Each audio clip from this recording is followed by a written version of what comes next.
اقترب للناس حسابهم وهم فی غفلۃ معرضون۔ حساب کا وقت آ گیا، حساب کا وقت قریب ہے۔ اللہ اکبر، حساب کا وقت قریب آ گیا اور وہ اس سے منہ پھیرے ہوئے ہیں۔ آپ جانتے ہیں، آپ نے اور ہم نے یہ سمجھ لیا ہے کہ ہم جس طرح چاہیں زندگی گزاریں، ہم سے کون حساب لے گا؟ ہمارا جسم ہماری مرضی، ہمارا مال ہماری مرضی، ہم جو چاہیں کریں۔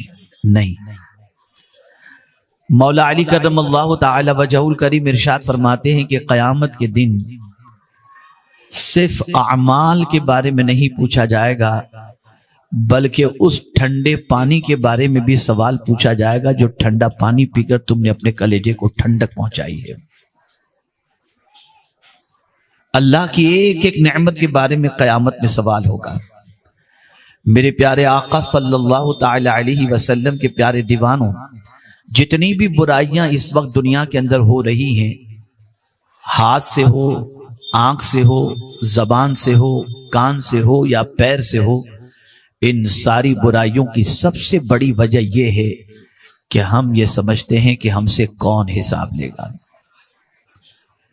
تو پہلے یہ تصور ذہن کے اندر بٹھائیں، ہاتھ کس نے عطا کیے، پیر کس نے عطا کیے، زبان کس نے عطا کی، آنکھیں کس نے عطا کی؟ جس نے یہ سب کچھ دیا ہے وہی ہمارا حساب بھی لے گا، اور حساب کا دن بالکل قریب ہے۔ اے رسول اعظم صلی اللہ تعالی علیہ وسلم کے پیارے دیوانوں، آج کا انسان دنیا کی زندگی میں اتنا ڈوب چکا اور دنیا کی محبت اس پر اتنی غالب آ گئی کہ وہ دنیا ہی کی فکر کے اندر لگ کر کے اپنی آخرت کو فراموش کر چکا ہے، اور اللہ کی بارگاہ کے اندر حساب اور جواب دہی کے تصور کو فراموش کر چکا ہے۔ اے رسول اعظم صلی اللہ تعالی علیہ وسلم کے دیوانوں، ہر ایک بندے سے پروردگار جل جلالہ اپنی نعمتوں کے بارے میں سوال پوچھے گا، اس کے بارے میں حساب لے گا۔ اعلیٰ حضرت عظیم البرکت امام عشق و محبت کو یہی چیز ستا رہی تھی، تو اسی لیے اعلیٰ حضرت عظیم البرکت کہتے ہیں، کریم اپنے کرم کا صدقہ، لئیم بے قدر کو نہ شرما، تو اور رضا سے حساب لینا، رضا بھی کوئی حساب میں ہے۔ آپ اندازہ لگائیں، جن کی زندگی اللہ کی اطاعت میں، رسول رحمت صلی اللہ علیہ وسلم کی محبت میں گزری، انہوں نے پوری زندگی اللہ عز و جل کے دین کو لوگوں تک پہنچانے میں اور مصطفیٰ پیارے صلی اللہ علیہ وسلم کی محبت کے اندر لوگوں کے سینوں کو گرمانے کے اندر گزار دی۔ وہ امام احمد رضا کو اگر فکر ہے تو اللہ کی بارگاہ میں جواب دہی کے تصور کی فکر ہے، حساب کی فکر ہے۔ لیکن آج کا مسلمان جس کے دامن پر گناہوں کے دھبے لگے ہوئے ہیں، جو صبح سے لے کر رات تک اللہ کی نعمتوں کا مس یوز کر رہا ہے، اللہ کی نعمتوں کے استعمال کے اندر وہ اللہ عز و جل کے بارے میں غور نہیں کرتا کہ قادر مطلق جب اپنی نعمتوں کے بارے میں سوال پوچھے گا تو ہم کیا جواب دیں گے؟ اے رسول اعظم صلی اللہ علیہ وسلم کے دیوانوں، انسان صبح اٹھتا ہے اور اٹھنے کے بعد انسان جس چیز کی فکر کرتا ہے وہ اسی دنیا کی فکر کرتا ہے، اسی دنیا کے بارے میں جد و جہد کرتا ہے، اسی دنیا کے بارے میں کوشش کرتا ہے۔ میں آپ سے پوچھنا چاہتا ہوں، یہ دنیا کی زندگی ہے کیا؟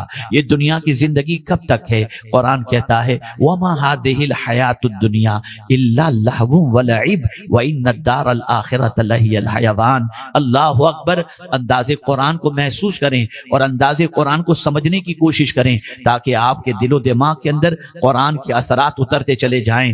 اللہ فرماتا ہے نہیں ہے یہ دنیا کی زندگی۔ اللہ اکبر، انداز دیکھیے دنیا کے بارے میں جب رب قدیر ارشاد فرماتا ہے تو فرماتا ہے نہیں ہے یہ دنیا کی زندگی الا لہو و لعب، مگر کھیل کود۔ اللہ اکبر، یہ کھیل کود سے اس دنیا کی زندگی کے بارے میں کیوں بتایا گیا، اس سے تعبیر کیوں کیا گیا؟ تو آپ دیکھتے ہوں گے جب کوئی میچ ہوتا ہے، جب کھیل کود کا معاملہ ہوتا ہے، جب بچے کو کوئی کھلونا دیا جاتا ہے، بچہ جب اس سے کھیلتا ہے تو کھیل سے جب جی بھر جاتا ہے، بچہ چھوڑ کر کے چلا جاتا ہے، وہ جگہ چھوڑ دیتا ہے، وہ کھلونا چھوڑ دیتا ہے۔ آپ کو میں بتاؤں، آپ لوگ کرکٹ کے شوقین لوگ ہیں، آپ جانتے ہیں 5 دن کا اگر ٹیسٹ میچ ہے، انسان دیکھنے کے لیے جاتا ہے، دور دراز سے ٹیمیں آتی ہیں کھیلنے کے لیے، میدان پورا بھرا نظر آتا ہے، دیکھنے والوں کا تانتا بندھا رہتا ہے، لیکن 5 دن کی میچ ختم ہونے کے بعد وہ میدان ویران ہو جاتا ہے، وہ میدان سنسان ہو جاتا ہے، وہ میدان خالی ہو جاتا ہے، لوگ اپنے اپنے گھروں میں چلے جاتے ہیں۔ اللہ اکبر! پہلے جب بھیڑ تھی تو انسان یہ سمجھ رہا تھا کہ دیکھو یہ کتنا اچھا موقع ہے، لیکن وقت گزر جانے کے بعد انسان یہ محسوس کرتا ہے کہ یہ تو کھیل کودے، یہاں کچھ بھی نہیں ہے، کوئی بھی میدان کے اندر پرماننٹ اپنا کیمپ لے کر نہیں جاتا، ٹینٹ لے کر کے نہیں جاتا، مستقل رہنے کے لیے نہیں جاتا، اس لیے کہ انسان جانتا ہے یہ کھیل کا میدان ہے، کھیلے گا اور چلا جائے گا اور پھر وہی ویرانی ہو جائے گی۔ دنیا کا بھی یہی حال ہے، جب تک ہم اس دنیا کے اندر ہیں، اس دنیا سے کھیلتے رہیں گے اور پھر اس دنیا سے چلے جائیں گے۔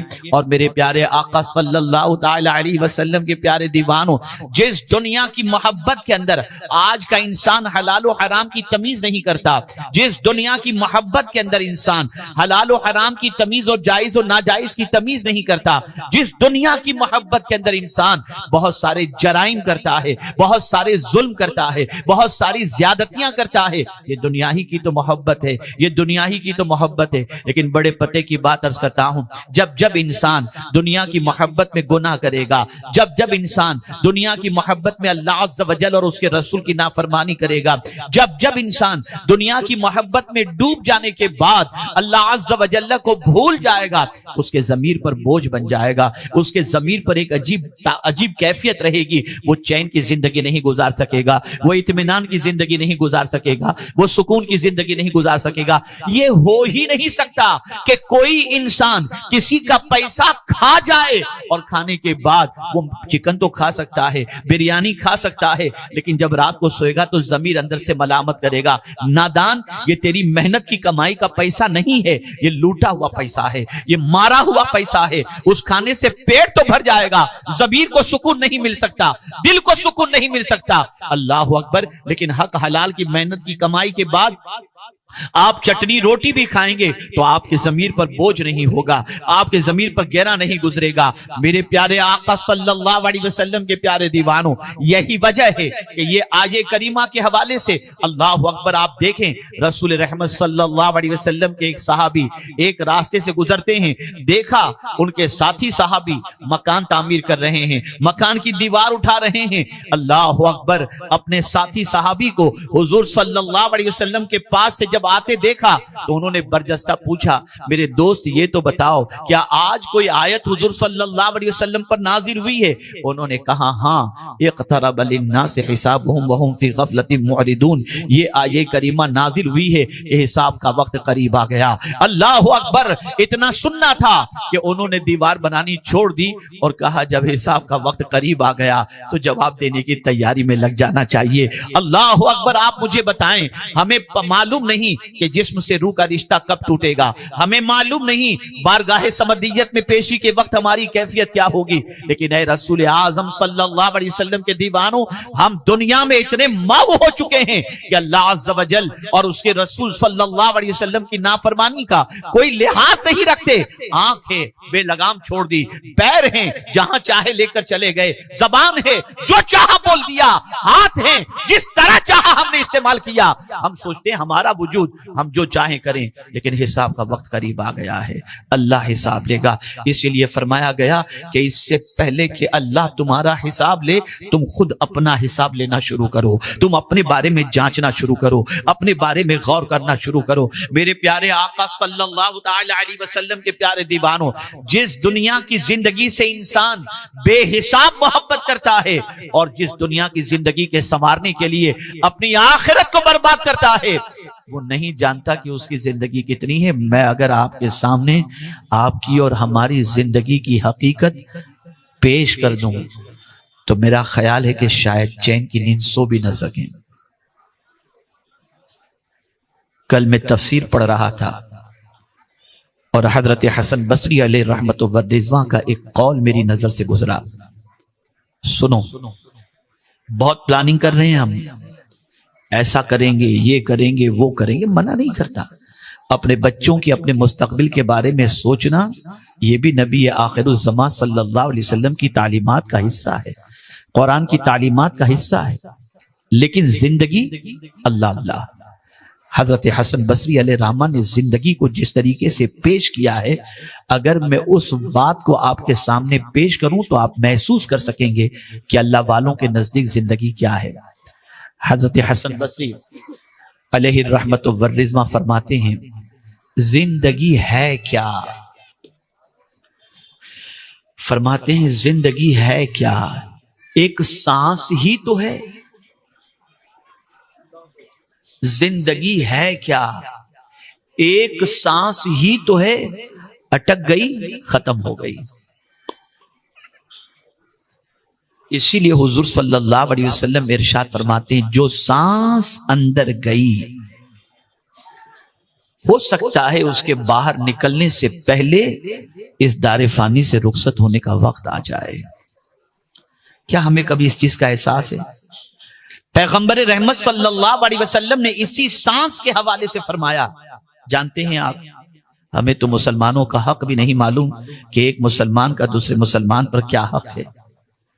آقائے کریم صلی اللہ علیہ وسلم نے ایک مسلمان کے حق کو دوسرے مسلمان پر جو رکھا، اس میں یہ بھی رکھا کہ جب کسی مسلمان کو چھینک آئے اور وہ الحمدللہ رب العالمین کہے تو جواب میں یرحمک اللہ کہنا یہ اس مسلمان کا حق ہے جسے ادا کرنا چاہیے۔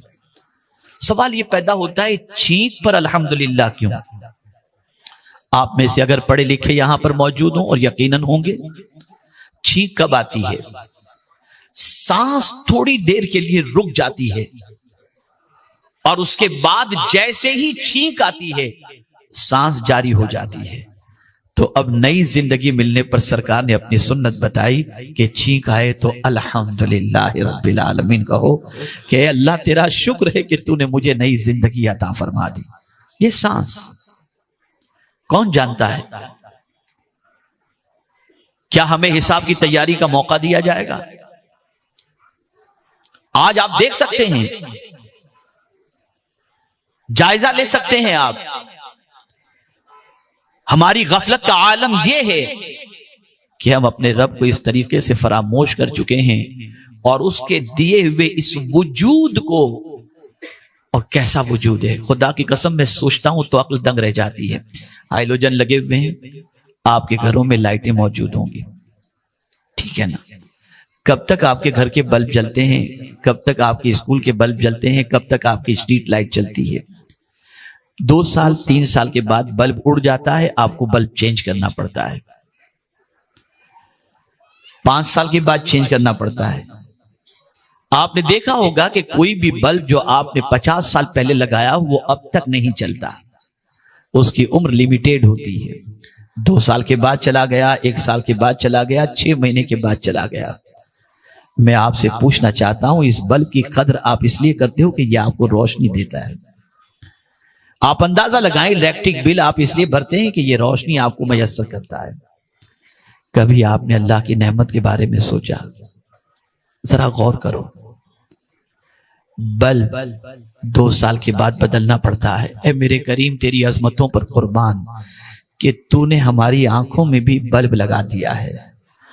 پیدا ہوئے تب سے تو نے 2 بلب ہماری آنکھوں میں لگا دیے، آج 60 سال کے ہوئے تو نے بدلنے کی ضرورت، یعنی ہمیں بدلنے کی ضرورت نہیں پڑی۔ 60 سال پہلے سے 60 سال پہلے جو تو نے ہماری آنکھوں میں روشنی عطا فرمائی تھی، آج اسی بلب سے ہم بچپن میں بھی دیکھ رہے تھے، آج بھی دیکھ رہے ہیں اور انشاءاللہ آگے بھی دیکھتے رہیں گے۔ آپ مجھے بتاؤ، ان آنکھوں کا کنیکشن، ان آنکھوں میں روشنی کوئی الیکٹریسٹی کی محتاج نہیں ہے۔ کون ہے جس نے یہ آنکھوں میں روشنی عطا فرمائی؟ کون ہے جس نے یہ آنکھ جیسی عظیم نعمت عطا فرمائی؟ اور یہ نعمت دینے کے بعد ہم سے فرمایا اپنے حبیب کے واسطے سے وَقُلْ لِلْمُؤْمِنِينَ يَغُضُّوا مِنْ أَبْصَارِهِمْ، مومنوں سے کہہ دیں کہ وہ اپنی نگاہوں کو نیچی رکھیں. اور حضور نے بتا دیا دیکھو دیکھنا ہے تو کیا دیکھنا؟ اللہ اکبر. النظر الى المصحف عبادت، النظر الى العلماء عبادت، النظر الى الكعبة عبادت. ماں باپ کو دیکھنا عبادت، علماء باعمل کو دیکھنا عبادت، قرآن کو دیکھنا عبادت. لیکن حیرت کی بات ہے میرے پیارے آقا صلی اللہ علیہ وسلم کے پیارے دیوانوں، جس قادر مطلق نے اتنی عظیم نعمت عطا فرمائی، ہم بھول گئے کہ قیامت میں وہ ہم سے پوچھے گا کہ اس نعمت کا استعمال تم نے کیا کیا. کیا جواب ہے ہمارے پاس؟ جو قوم آج رات کی تاریکی کے اندر اپنی آنکھوں سے گندگی کو دیکھ رہی ہو، وہ قیامت میں خدا کو اپنی آنکھوں کے بارے میں کیا جواب دے گی؟ حساب کا وقت قریب آ گیا. اللہ حساب لے گا، پروردگار حساب لے گا، پالنہار حقیقی حساب لے گا. اللہ اکبر. میرے پیارے آقا صلی اللہ تعالی علیہ وسلم کے پیارے دیوانوں، حساب کے تصور سے صحابہ لرزتے تھے، صحابہ کانپتے تھے، ایک عجیب کیفیت سے وہ دوچار ہوتے تھے. ہم تو ایسا سمجھ بیٹھے کہ ہم سے کون پوچھنے والا ہے. ایک دن حساب رب پوچھے گا، ایک ایک نعمت کے بارے میں سوال پوچھے گا. اور یہی وجہ ہے کہ جب کوئی نعمت کا استعمال صحیح طور پر کرتا ہے اور گھر کی چار دیواری کے اندر بھی وہ اللہ عز و جل کی نعمتوں کی قدر کرتا ہے، تو پھر قرآن کہتا ہے اللہ اکبر.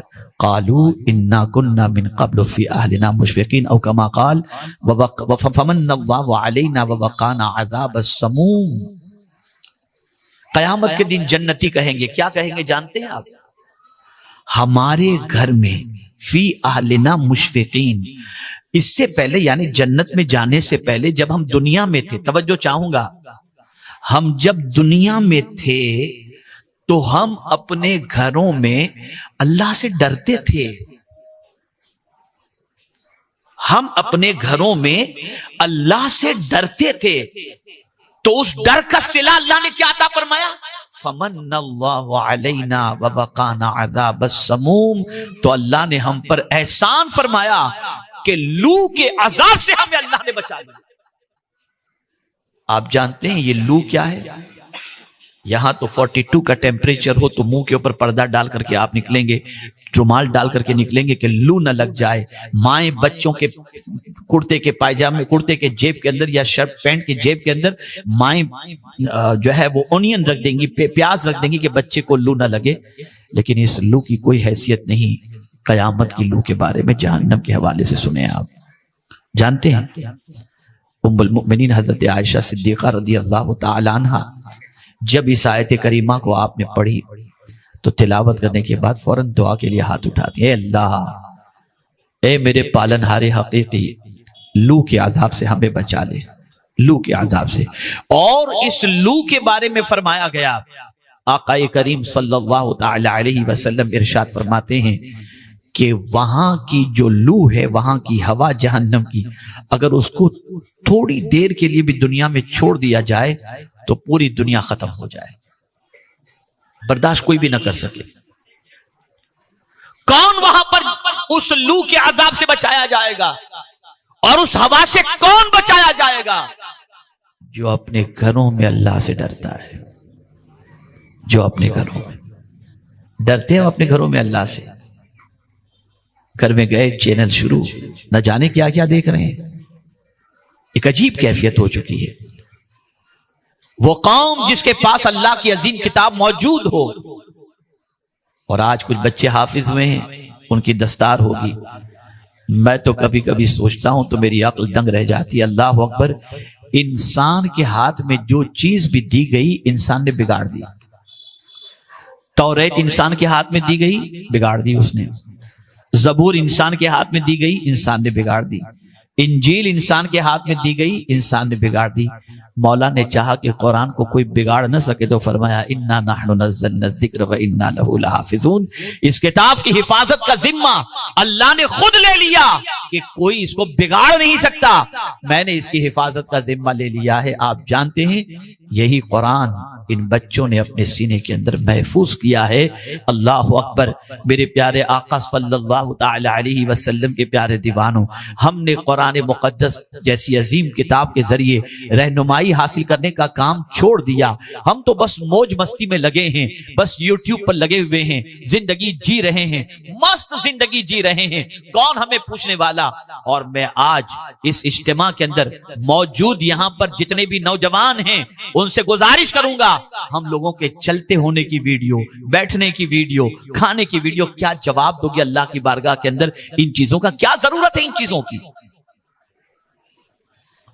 اب تو مسجد نبوی شریف میں بھی کوئی ملتا ہے تو کہتا ہے سیلفی۔ پہلے ملتے تھے لوگ دعا کی گزارش کرتے تھے، اب تصویر کھینچنے کی بات کر رہے ہیں۔ کیا ہو گیا ہماری قوم کو؟ کہاں جا رہی ہے ہماری قوم؟ کیا تمہاری اس بدمزگی کو اور اس طریقے کے انداز زندگی کو دیکھ کر وہ یہ سمجھ سکتا ہے کہ تم کو کیا تعلیم دی جا رہی ہے؟ بدلو اپنی سوچ کو، بدلو اپنے افکار و نظریات کو۔ اللہ رب العزت جل جلالہ کل بروز قیامت نعمتوں کے بارے میں پوچھے گا، اس سے پہلے کہ مالک ہمارا حساب لے ہم خود غور کرنا شروع کریں۔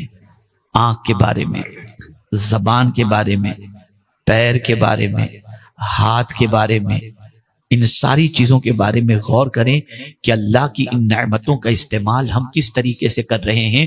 اور سن لو، اللہ کو کسی سے وٹنس طلب کرنے کی ضرورت نہیں کہ اے انسان تو بتا یہ کیا کر رہا تھا، نہیں، اللہ تو یہ پارٹس آف باڈی سے کہے گا اے ہاتھ بتا تو نے کیا کیا۔ تو قرآن کہتا ہے الیوم نختم علی افواہہم وتکلمنا ایدیہم وتشہد ارجلہم بما کانوا یکسبون۔ ہاتھ بولے گا۔ آدمی سوچتا ہے ہاتھ بھی بول سکتا ہے؟ جی ہاں، جو پروردگار اس زبان کو بولنے کی طاقت دیتا ہے وہی پروردگار ہاتھ کو بھی بولنے کی طاقت عطا فرمائے گا۔ یہ ہاتھ سے جب حساب لیا جائے گا، پوچھا جائے گا، میں پوچھنا چاہتا ہوں کبھی ان ہاتھوں کے بارے میں آپ نے غور کیا کہ رب پوچھے گا تو کیا جواب دیں گے؟ رب حساب لے گا تو کیا جواب دیں گے؟ اللہ اکبر۔ یہی وجہ ہے کہ صحابہ کرام علیہم الرضوان کی عادت کریمہ تھی، وہ اپنے پورے وجود کا احتساب کرتے، پورے وجود کا جائزہ لیتے اور جانتے تھے کہ اس سے پہلے کہ اللہ ہمارا حساب لے ہم خود اپنے وجود کا حساب لے لیں۔ بدل ڈالو اپنے انداز زندگی کو۔ لیکن میں بہت افسردہ ہوں، میں دیگر قوم کو دیکھتا ہوں، دیگر اقوام کو دیکھتا ہوں، دنیا کے مختلف ملکوں میں جا کر کے دیکھتا ہوں، دنیا کے مختلف ملکوں میں بسنے والے بچوں کو دیکھتا ہوں، اپنے ملک کے اندر، اپنے وطن عزیز کے اندر بھی پڑھے لکھے اور سمجھدار لوگوں کے بچوں کو دیکھتا ہوں۔ تو میں جب اپنے بچوں کی زندگی دیکھتا ہوں اور اپنے قوم کے بچوں کی، تو اندر سے دل کوڑتا ہے، اندر سے دل جلتا ہے کہ کیا ہو گیا؟ کوئی ڈھنگ نہیں، کوئی جینے کا سلیقہ نہیں، ہمارے بچے یوں بھاگ رہے ہیں، یوں پڑے ہوئے ہیں، کوئی تمیز۔ اس لیے کہ ماں باپ کو اس چیز کی فکر ہی نہیں ہے کہ بچے کو کچھ سکھایا جائے۔ ماں باپ تو صرف یہ سوچتے ہیں بچہ پیدا ہو گیا خود سے بڑا ہوتا رہے گا، اب گلی میں بڑا ہو، گلی ڈنڈا کھیلتے ہوئے بڑا ہو، گالی گلوچ کے ذریعے بڑا ہو، کیسے بھی بڑا ہو، ماں باپ اس کی فکر نہیں کرتے۔ ضرورت اس امر کی ہے اپنے آپ کا احتساب کریں، اللہ کی بارگاہ میں جواب دہی کے تصور کو دل و دماغ میں بسائے رکھیں اور اپنی زندگی کو سنوارنے کی کوشش کریں۔ آج یہی پیغام میں آپ کی سماعتوں کے حوالے کرنا چاہتا تھا، میں نے کر دیا، اور ساتھ ہی ساتھ یہ بھی گزارش کروں گا کہ میرے پیارے آقا صلی اللہ تعالی علیہ وسلم کے پیارے دیوانوں، شب برات سے پہلے اللہ کی بارگاہ میں سچے دل سے توبہ کر لو، ایک دوسرے کی دل آزاری کی ہو تو معافی ایک دوسرے سے مانگ لو، اور اسی کے ساتھ ساتھ جس رات پروردگار بنی کل کی بکریوں کے بالوں کی تعداد کے برابر اپنے بندوں کی مغفرت فرماتا ہے، اس رات کو لغو و لعب میں خرچ مت کرو، کھیل کود میں خرچ نہ کرو۔ اللہ عز و جل آسمانی دنیا پہ نزول اجلال فرما کر ارشاد فرماتا ہے شب برات ہے کوئی بخشش کا طلبگار کہ میں اس کی خطاؤں کو معاف کروں۔ اے خدا کے بندو، اللہ کی پکار پر لبیک کہتے ہوئے راتوں کے سناٹے میں اللہ کی بارگاہ میں توبہ استغفار کرو، اور سن لو یہ زندگی کیا ہے، ایک سانس ہی ہے۔ آخرت کی تیاری کی فکر کرو، مرنے کے بعد کی تیاری کی بھی فکر کرو۔ میں یہ نہیں کہتا کہ دنیا کے بارے میں آپ خیال نہ کرو، لیکن جہاں جتنا رہنا ہے وہاں کی فکر زیادہ کرو۔ آخرت کا گھر ہمیشہ کا گھر ہے، وہاں کی فکر، وہاں کی تیاری، وہاں کے بارے میں غور کرنا یہ بے پناہ ضروری ہے۔